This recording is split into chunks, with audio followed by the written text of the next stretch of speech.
Hi, my name is Aaron Grayum. I'm an artist from Nashville. I currently live in Fairview, but I've lived in and around Nashville my entire life. When I was growing up, I wanted to do everything. I wanted to be an engineer, I wanted to be a makeup artist, I wanted to be a Major League Baseball player.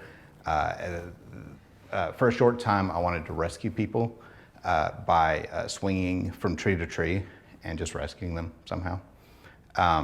But it's funny because I never wanted to be an artist. You know, that was never even I don't know, that was just something that I didn't think that people did. I didn't really know about. And it wasn't until probably late high school that I started even considering doing something like that. Say pre-2005, my art, I did a lot of different styles. Everything from comic book styles to huge oil abstracts to gesso transfers and all sorts of things. In 2005 is when my kind of current childhood style started. And when I started that, it was very simple. It was very flat. I think the ideas were there. It all stemmed out of my wife suggesting that I start incorporating, these little doodles and things that I'd always drawn into my art.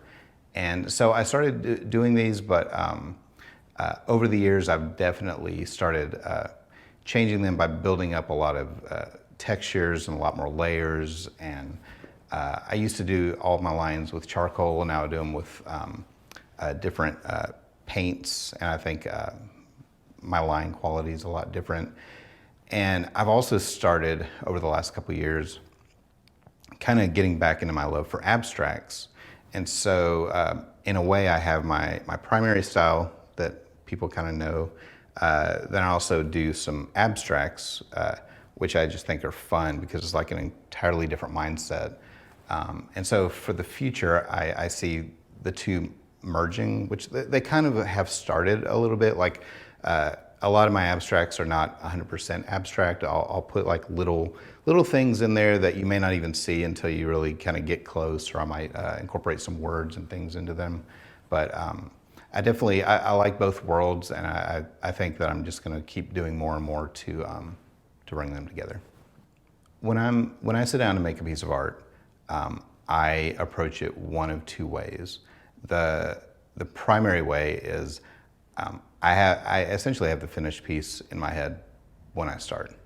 I know pretty much exactly what I'm going to do and set out to do it. And then the whole time I let myself be open to serendipity, to mistakes and keeping them or leaving them and changing my mind along the way. This Love Each Other piece is actually a mural downtown on 2nd Avenue. I painted this in, I think, July of 2020. It was right after the George Floyd incident, and there were some unrest and rioting and looting and things downtown. And so a lot of the business owners had their windows broken out. And so several artists, we were asked to kind of help brighten things up. And so they put plywood over where the windows had been broken. And so I wasn't given any direction other than just something uplifting, something to make people happy. And so Love Each Other seemed like the best message to kind of give at the time. And this piece it's a piano being played by hands of all sizes and shapes and colors, all playing at the same time, creating one melody. And the rainbow and the bird on top of the rainbow is there for hope. And I painted this in the course of 2 days. My son and my wife helped me out with that. And it was supposed to be up for a week or two at the most. And it's been, I don't know, getting close to 2 years, and it's still up, which is neat. And so yeah, I've done that a couple more times, like on canvas, but that's the original. Birds to me represent people. I could paint people in my paintings, but I paint birds, one, because that's something left over from my childhood. I enjoyed drawing and painting birds. Everybody knows what birds are. And then I think that allows me to put a bunch of personality in my paintings that I think anybody can relate to, because they don't represent this type of person or that type of person. I think anybody can relate to them. And so that's really why I like using birds. And then honestly, they're fun to paint. They're fun to paint. I think they're neat to look at, and I don't know who doesn't like birds. If I could have dinner with any artist, I think I would have to choose Banksy, because I have a lot of questions I could ask that guy.